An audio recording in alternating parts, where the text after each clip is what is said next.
Well, good evening. Good evening, and welcome to the live. Um, you might have been thinking that you were tuning into Jimmy Kimmel Live, but there will be no Jimmy Kimmel Live because tonight we start with the facts, clean and simple. ABC has indefinitely suspended Jimmy Kimmel, the show Jimmy Kimmel Live, not for one night preemption or a vacation week, not a best of reruns because somebody lost the studio keys. It's indefinite. Why? Because after the assassination of Charlie Kirk, Kimmel chose to do what many in our cultural class do reflexively. Turn to a fresh body, turn a fresh body into a hot take. He framed conservatives as the problem in the aftermath of a murder. And the network that built him into a fixture finally flinched. Finally flinched. That's the headline. That's the truth under the headline is bigger, though. What happened here isn't just a celeb story. It's a stress test of the system. The media entertainment complex that has insulated its own for years. But insulation, any insulation, has a melting point. Affiliates revolted, advertisers got nervous, ABC blinked. When the people who sell trucks in Ohio and cereal in Iowa start calling the station, lectures from Hollywood, a Hollywood monologue, stop feeling like free speech and start feeling like lost revenue. That's when Indefinite shows up in the press release. Let's be clear about the moral center. A man was killed. If your first move is to score points on your political enemies, you've told the country what you worship. It isn't justice. It isn't truth. It's your team jersey. An American can smell that. They don't need a seminar in ethics to spot the difference between grief and opportunism. They just know indecency when they see it. Now, some will say, well, he's a comedian. He's supposed to cut close to the bone. Fine. Comedy can do that. But there's a canyon between courageous truth and cheap content. When the target is Christians, conservatives, or libertarians, contempt is the easiest currency in town. It spins fast in certain rooms. It buys applause in certain zip codes.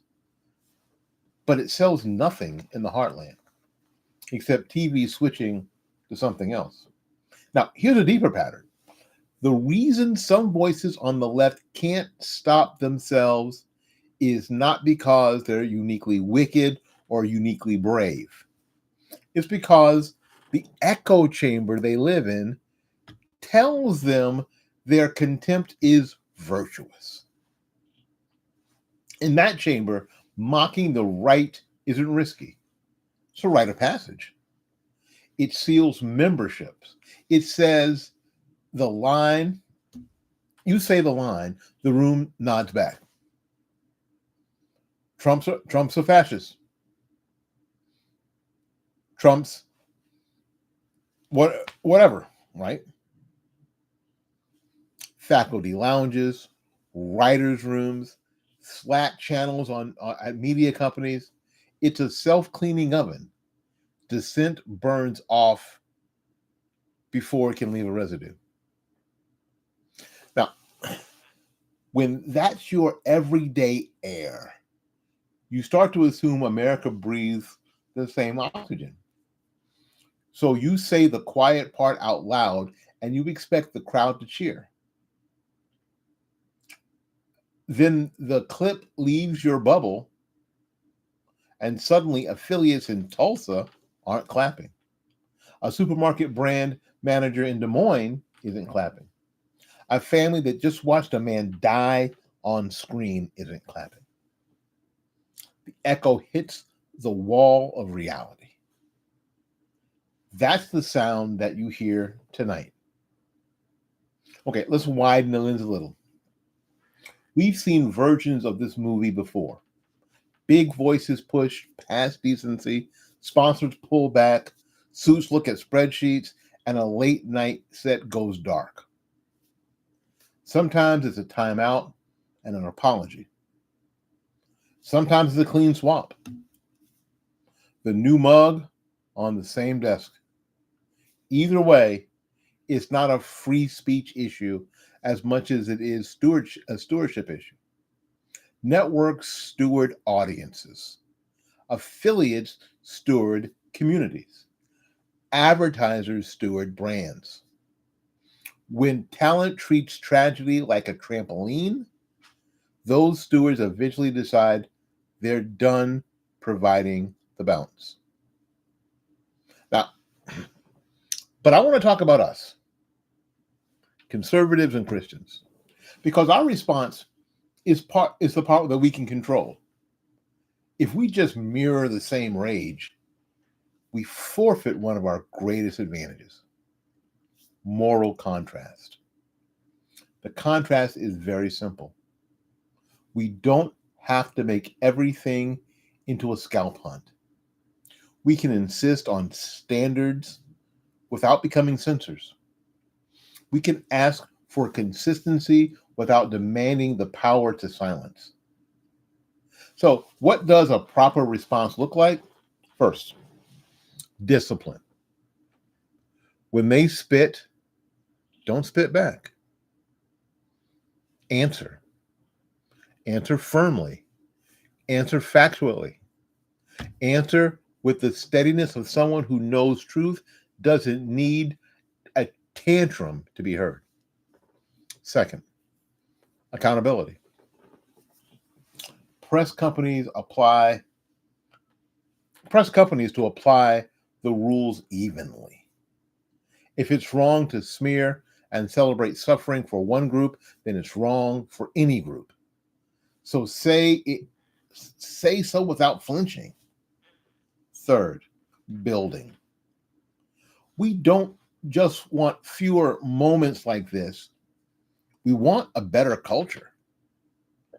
That means we invest in platforms and shows that won't spit on half the country to get a clip on social media. So here is where Christians should be the most different. Followers of Christ aren't called to be doormats or mockers. We're called to speak the truth in love, and love does not gloat over evil. Love does not treat death as a skit. The world is looking for grown-ups. Be that in your family. Be that in your church. Be that in your at your school board. Be that in your feed. The loudest person isn't the leader.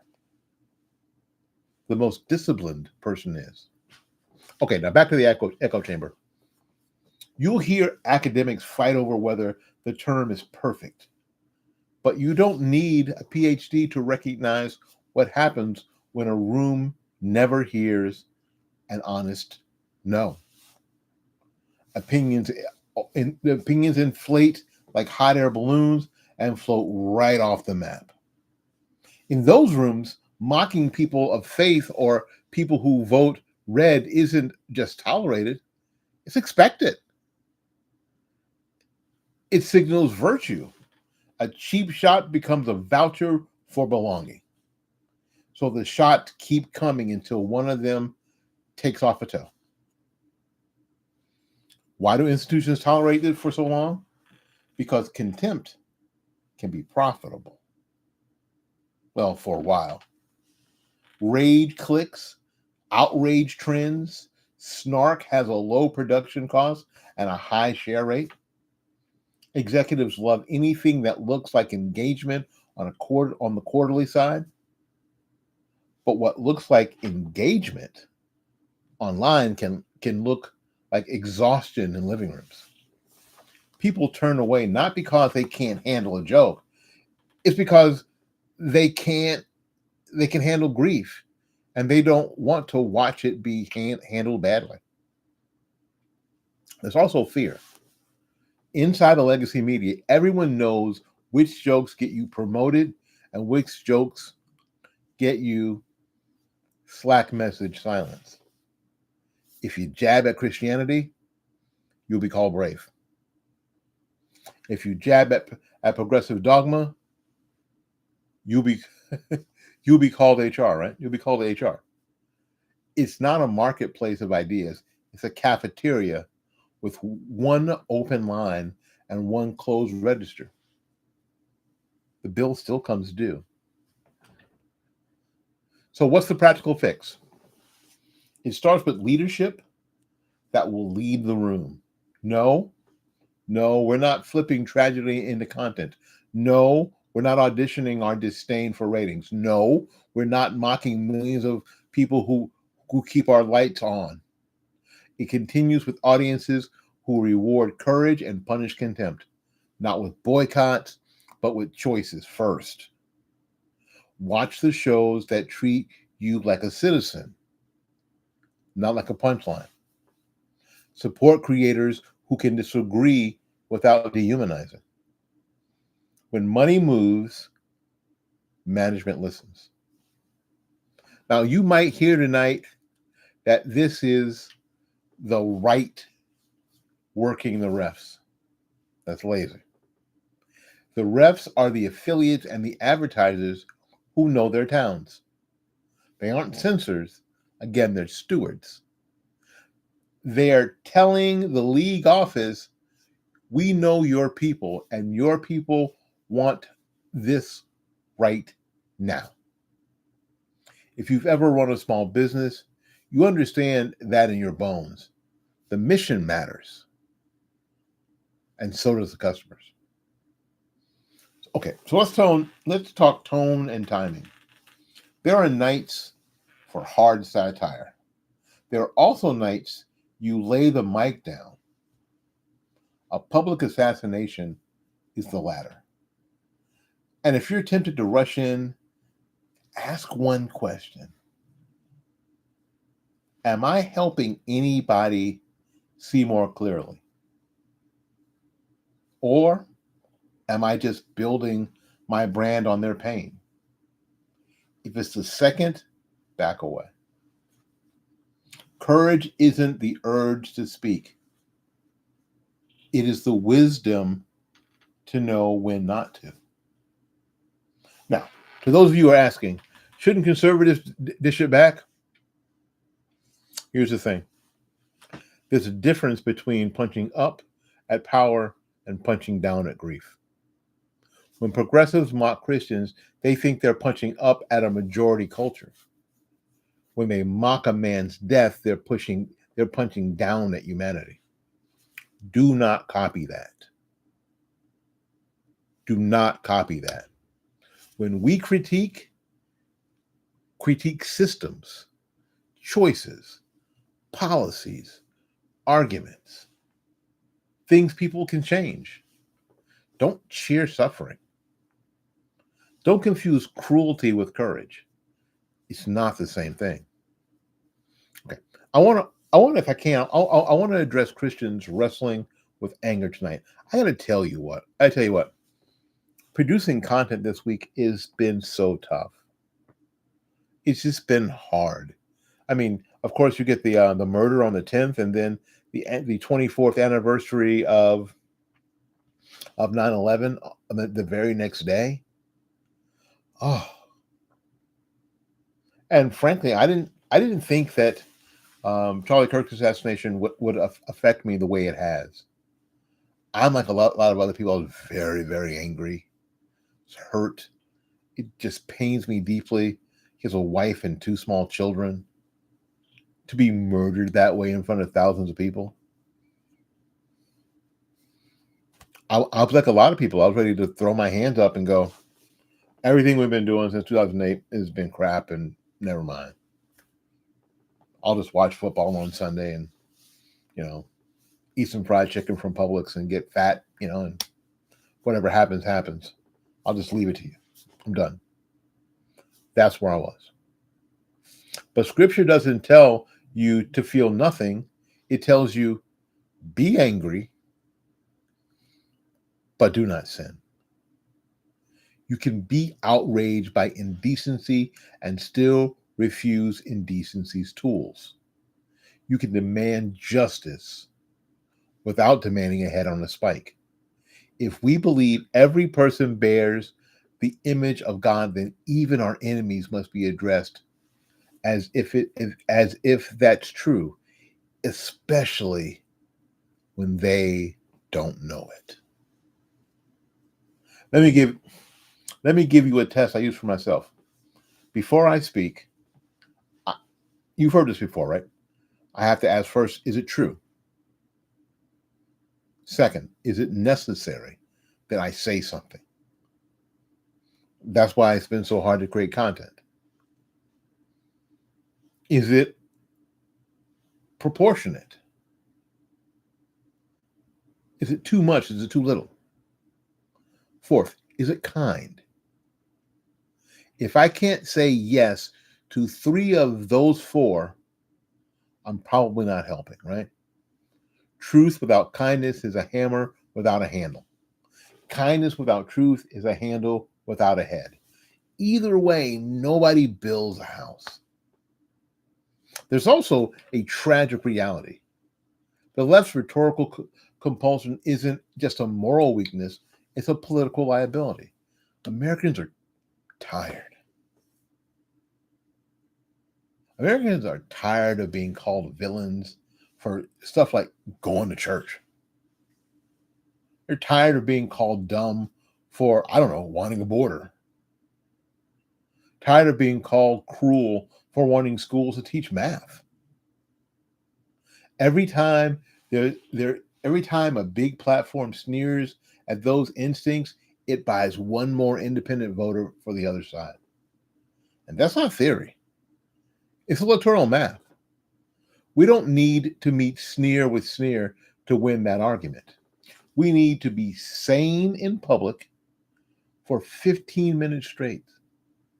That alone anymore feels countercultural. Now, some history.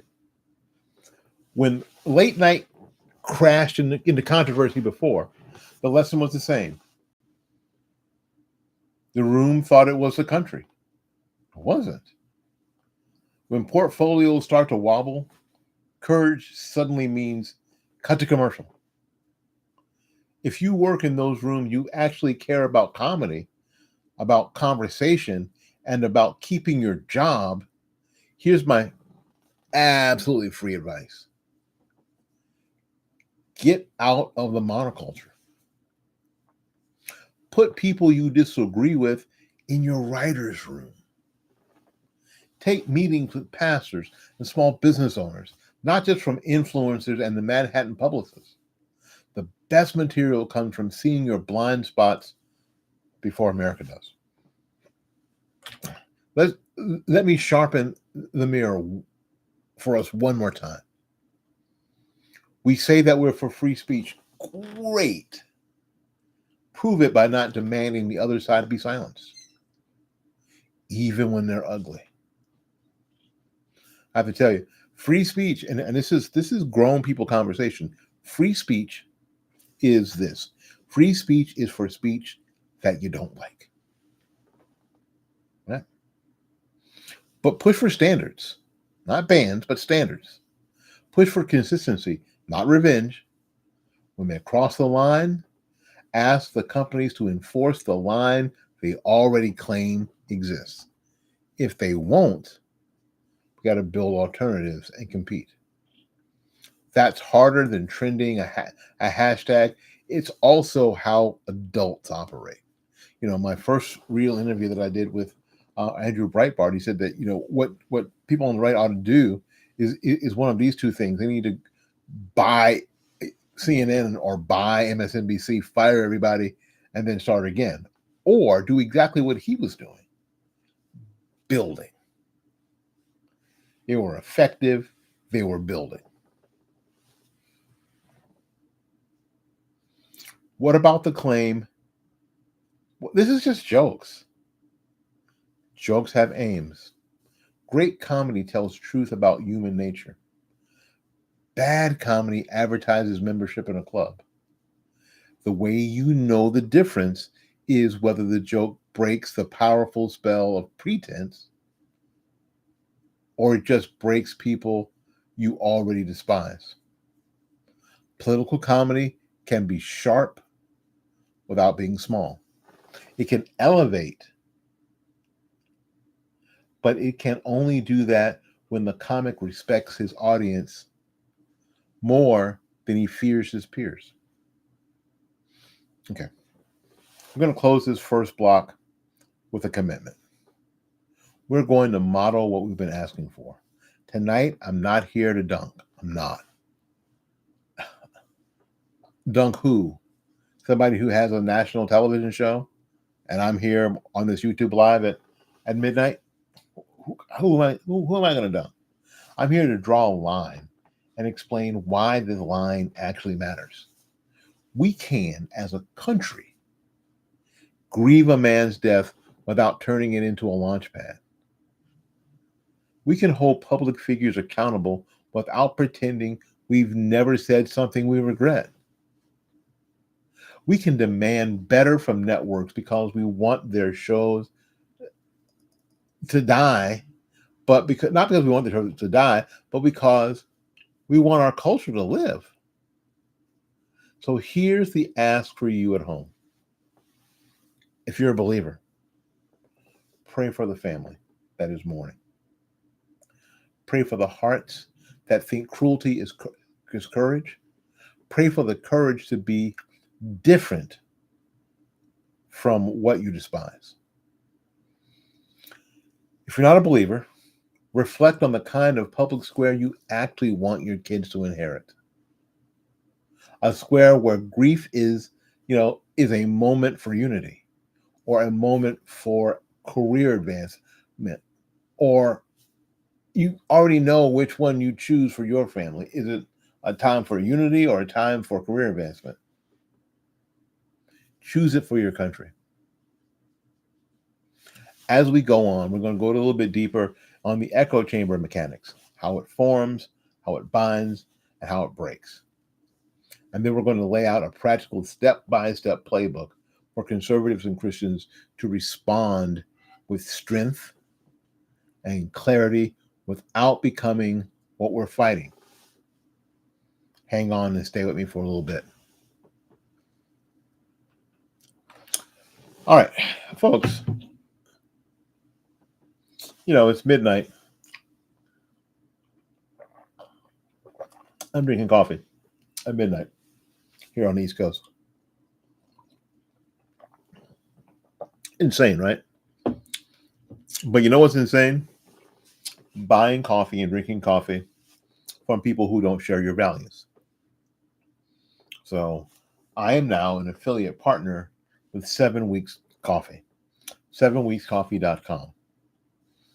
7 Weeks Coffee gives 10% of every bag sold to a crisis pregnancy center around the country. They have given out over $1 million to crisis pregnancy centers around the country. And it isn't just before the women have their babies. It's all the stuff you need to be taken care of after the baby is born. 7 Weeks Coffee is a value-based company. It's a pro-life company. If you believe that you're pro-life and you believe in the mission of saving children from the abortionist tool, then 7 Weeks Coffee is the only coffee that you'll drink. So what you do right now, go to www.7weekscoffee.com. That's www.7weekscoffee.com. And then you can enter the code at checkout, Fightback Media for discount. The discount code is Fightback Media. 7 Weeks Coffee. All right. We left off pointing to the echo chamber as the real engine under all this. Let's open it up and see how it works, because it's not just about Jimmy Kimmel. It's about why so many public voices from the left keep making the same mistake, talking like the whole country is their Twitter feed. Step one: recruitment into the bubble. Most of these folks come up in institutions that lean one way: universities, creative writing programs, media internships. By the time they're in a writer's room or a newsroom, the assumption that conservatives are backwards, Christians are hypocrites, and libertarians are selfish, it's just wallpaper. It's not debated, it's decoration. When a thought is treated like wallpaper, you stop noticing it. You also stop questioning it. And that's how the bubble gets built. Step two: reinforcement. Every time someone cracks a jab at an evangelical or mocks the flyover states, the response in the room is laughter and affirmation. No one says, hold on. Maybe not everyone in the audience will hear that the same way. Instead, it's a quick dopamine hit. We belong. We're clever. We're on the right side of this. That feeling is addictive. And once you've felt it, you start chasing it. So the jokes and the sneers escalate. Step three: export to the masses. When that bubble content gets broadcast nationally, it suddenly meets people who don't live in the echo chamber. Ordinary viewers who are grieving, who are working, who are tired of politics bleeding into every damn thing. The echo chamber folks expect applause. Instead, they get silence, or worse, backlash. And that's where Jimmy Kimmel finds himself right this very minute. Standing on a stage built for one echo, suddenly staring into an audience that doesn't share it. But why do they keep misjudging? Well, because the chamber teaches them that contempt is safe. When you've gone years with nobody in your circle pushing back, you start thinking contempt is not only it's the only acceptable. It's rewarded. If you think it'll get a laugh, then you're shocked when you get suspended. Let's look at some other examples. A professor tweets something grotesque after a conservative is attacked. They get cheers in their feed, but a week later, they're meeting with HR. An MSNBC pundit makes a cruel quip on air. The panel nods along, but the network gets called from advertisers. The same cycle every time. Bubble praise followed by real world backlash. It's a treadmill powered by arrogance. Okay, here's a deeper irony. The people who shout the loudest about echo chambers on the right are the ones most insulated from reality on the left. They imagine conservatives live in information silos, but conservatives are bombarded with progressive messaging daily through Hollywood, corporate ads, school policies. You know, it's funny. I've been told that I've been brainwashed because I have this face and I do this stuff. I've been brainwashed. My question now is, how and by whom? How can I be brainwashed? Definitely not by media. Definitely not by my public school education. Who? Where? Every elected official in my county commission district, in my state senator and state house district, in my city council, they're Democrats. My U.S. rep. They're all Democrats, all of them. Where could I have possibly been long enough to be brainwashed?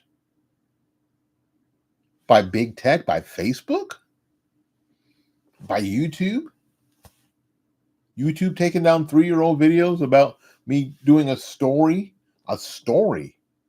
about what happened to a doctor during COVID. Constant tagging of videos, the constant and insisted shadow banning of posts and videos. Where could I have possibly been brainwashed? Right? It's funny. Meanwhile, progressives at least can go months without hearing a serious conservative argument at all. That's not diversity of thought. That's called a monoculture. So it breaks an echo chamber. Reality. Ratings drop. Ad boycotts. Affiliates cutting shows. Elections that don't go the way the media predicted. Reality is the pin that pops the bubble. But if the bubble keeps reinflating every day in the same cultural machines, the lesson doesn't stick for very long. That's why this cycle repeats. Now, let's pivot back to us again, because pointing at the bubble is only half the job. The other half is asking, how should conservatives and Christians respond to the bubble burst moments? What's effective? What's proper? And what's a principled play? First, resent smugness. No, it's tempting. When someone mocks us and then face plants, the told you so energy is strong. But smugness wastes the teachable moment. Instead, the moment to show contrast. Say, this is what happens when you live in a chamber of contempt. It's not about revenge. It's about clarity. Second, resist mimicry. Okay? Don't build our own echo chamber where we only consume voices that flatter us. Challenge ourselves. Let's hear arguments from the left, not because we'll be convinced, but because we'll be sharpened. Iron sharpens iron. If we retreat into our own sealed bubble, we risk the very same blindness. Our strength has to come from exposure, not insulation. Third, lean into grace and standards at the same time. That's a paradox. We can extend forgiveness personally while still demanding accountability institutionally. Say to the network, apply your own rules evenly. Say to the talent, you've crossed the line, and it costs something. But also say to the culture, we're not here to silence. We're here to insist on decency. And that blend is tough. But if you can get it done, it's very, very powerful. Fourth, build louder alternatives. We can't just critique. We have to create. Shows that are funny without sneering at faith, podcasts that are sharp without being cruel, platforms that are big enough to make the other side notice that they're not the only game in town. Culture is built by creation. Culture is built by creation. Culture is not built by complaints. Every time you support a conservative creator, you're putting another brick in a stronger wall. Now, here's a warning. If we only clap when their bubble bursts, then go back to consuming their content, we reinforce their power. If we laugh at their collapse but never invest in our own voices, we stay dependent on their machines. It's like mocking a restaurant for bad food while still eating there every night. Eventually, you will eat what they serve. Now, Christians, specifically, your response has to be distinct. Scripture calls us to be in the world, but not of it. That means we can't adapt the world's weapons of sneer and scorn as our default. We're called to speak truth, yes, but also speak truth in love with self-control and patience. That doesn't mean silence. It means substance. The louder the world screams, the more power calm conviction has. Think of Paul in Athens, surrounded by idols, surrounded by sneers. He didn't mock back. He reasoned. He appealed. He pointed to what was true. That's our model. Not cowardice, not cruelty, courage anchored in clarity. If we do that when controversies like Kimmel's suspension explode, people will notice the difference.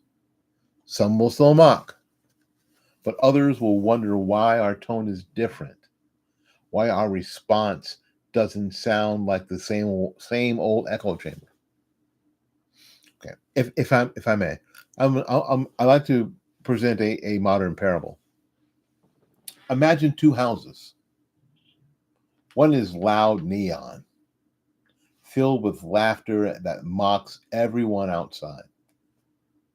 The other is steady, calm, filled with conversations that welcome. Which house do weary neighbors eventually visit? It's the ones that don't treat them like a punchline. If conservatives and Christians build that house, people will come, even those burned out by their own echo chamber. All right, let's zoom into politics. Every time the left mocks faith or sneers at conservatives, they think they're cementing power. In reality, they're bleeding credibility with middle America. Independents see it and think, if that's how they treat people they dislike, how will they treat me? That's why these moments become more than ratings. They shift trust. And the trust, again, is the real currency of politics.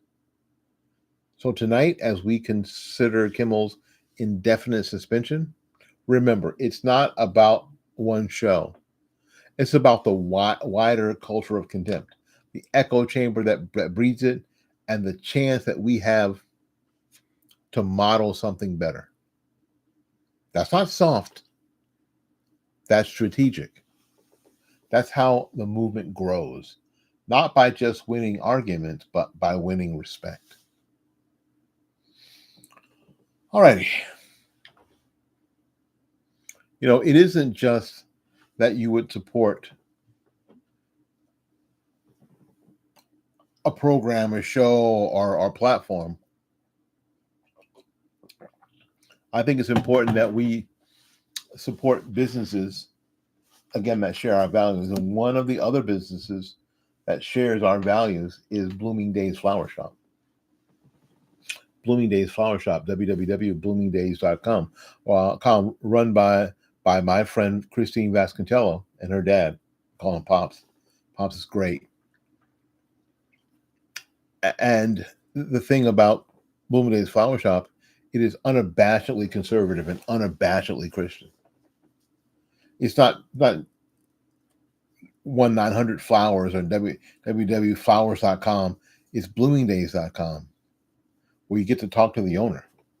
You get to deal with the person who's the owner who works 16, 18 hours a day to make sure that the product that comes out is top flight. So whatever the occasion is, and there doesn't even have to be an occasion. Blooming Days Flower Shop, www.bloomingdays.com, www.bloomingdays.com.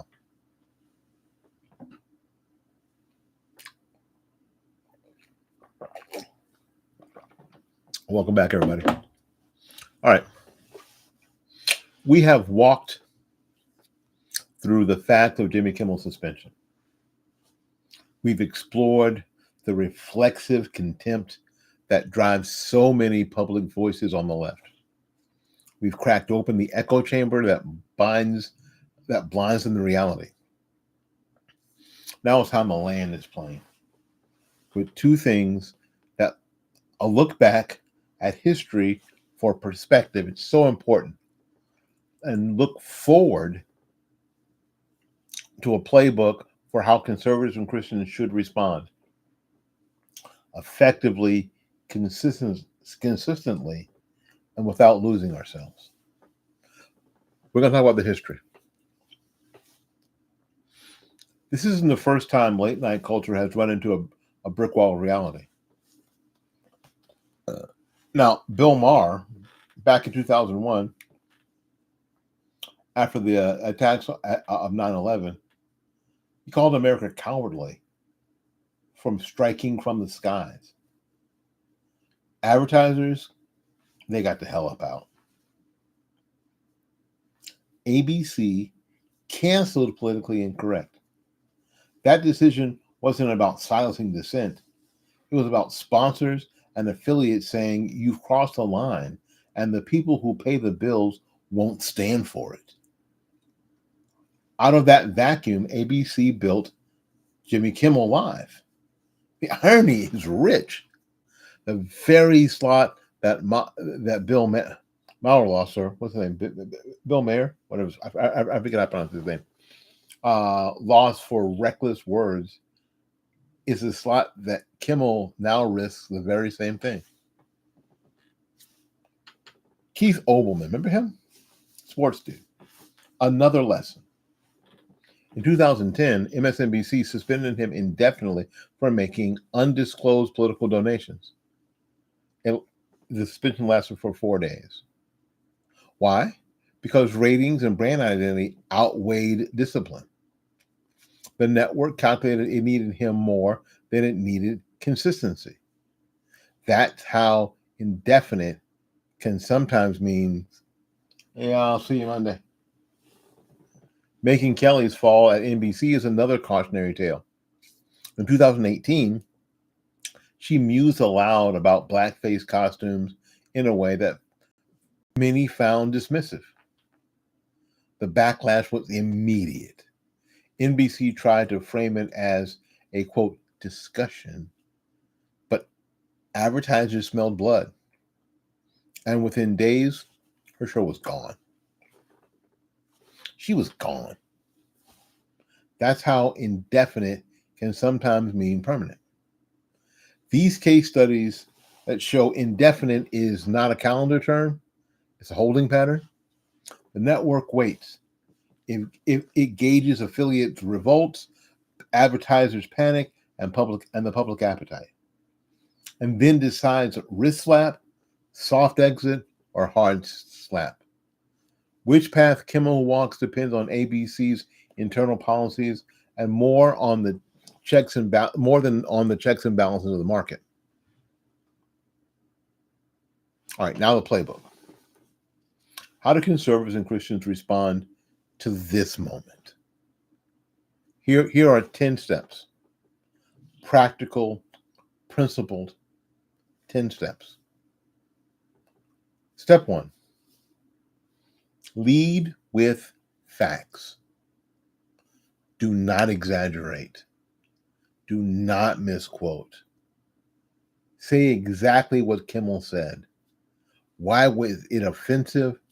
And what ABC did.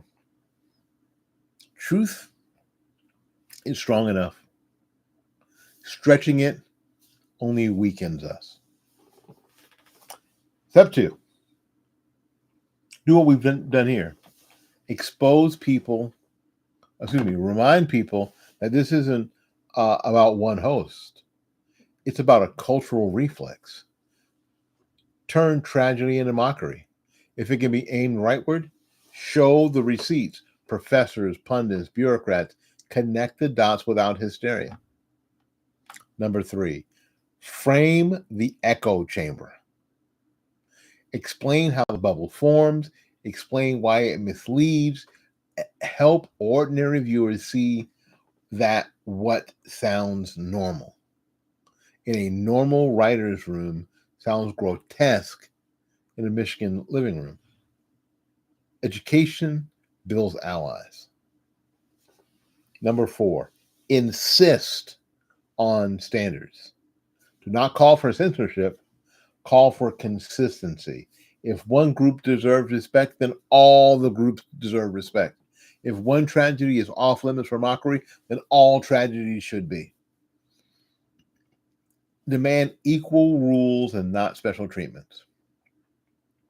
Number 5, when tempers flare, show the country what self-control looks like. Quote the line from scripture that says, "Be angry, but do not sin." Outrage without indecency is rare. That rarity will stand out. Number 6, use humor wisely. We don't have to give up comedy. We just have to make it sharper than sneer. Satire that punches hypocrisy is different from contempt that punches grief. Build the first and refuse the second. Build alternatives. Step 7, build alternatives. Support podcasts, support shows, and support networks that refuse the echo chamber model. Money is fuel, and if we want a culture that doesn't spit on us, we have to invest in the creators who won't. Number 8, keep perspective. Remember that the left's words hurt, but they also reveal. Every sneer is a chance for independents to see the mask slip. And don't waste these moments. If possible, cultural shifts from the ground up. Number 9. Engage locally. Don't just scream at Hollywood. Talk to your school board, your church, your community groups. Show people that respectful disagreement is actually possible. Culture, again, shifts from the ground up. Step 10, pray and persevere. For Christians, this is non-negotiable. Pray for those who sneer. Pray for those who moan. Pray for courage to stay different. The world doesn't need more sneer. It needs more salt and light. Okay, let's tie all this back to Kimmel. What he said revealed more than a lapse in judgment. It revealed the depth of his echo chamber. He assumed sneering at conservatives, even in the aftermath of a murder, would land as clever. He assumed his sponsors and affiliates would nod along. He assumed his cultural insulation was the same as a national immunity. He was wrong. The bubble burst. NBC hit pause, and the country saw the contempt for what it was. And here's the twist. What happens next will not be decided by hashtags. It will be decided by markets. Affiliates want to keep viewers. Advertisers want to keep customers. ABC wants to keep both. If they calculate, then Kimmel is worth more than a blowback. He'll be back in a month. If they he's a liability, he is done. That's not censorship, that's commerce. So what should you take away from what we talked about this evening? First, words matter. They can heal or they can wound. They can clarify or they can corrupt. Kimmel chose corruption. He paid for it. Second, bubbles blind. They make contempt look like courage. They make cruelty look like comedy. Don't live in one. Don't let your kids live in one. Third, response matters. We can scream or we can stand.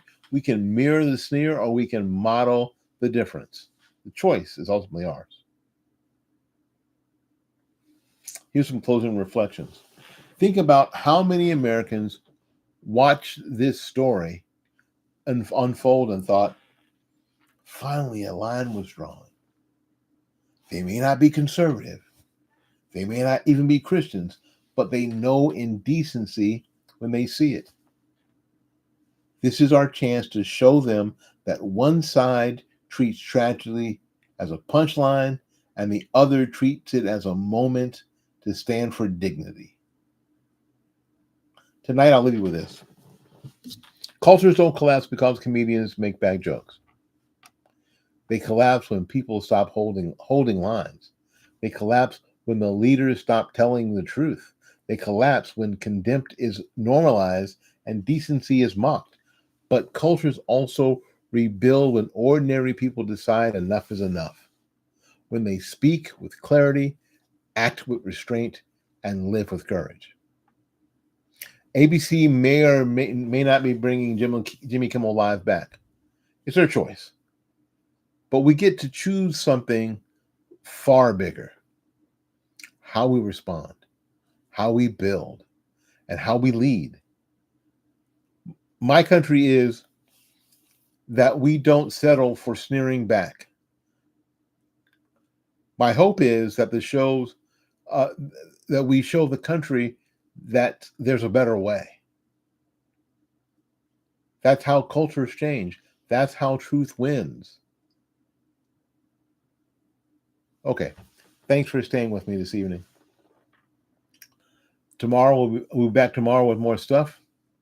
Not with more outrage, but with more clarity. Because clarity, not contempt, is what keeps cultures alive.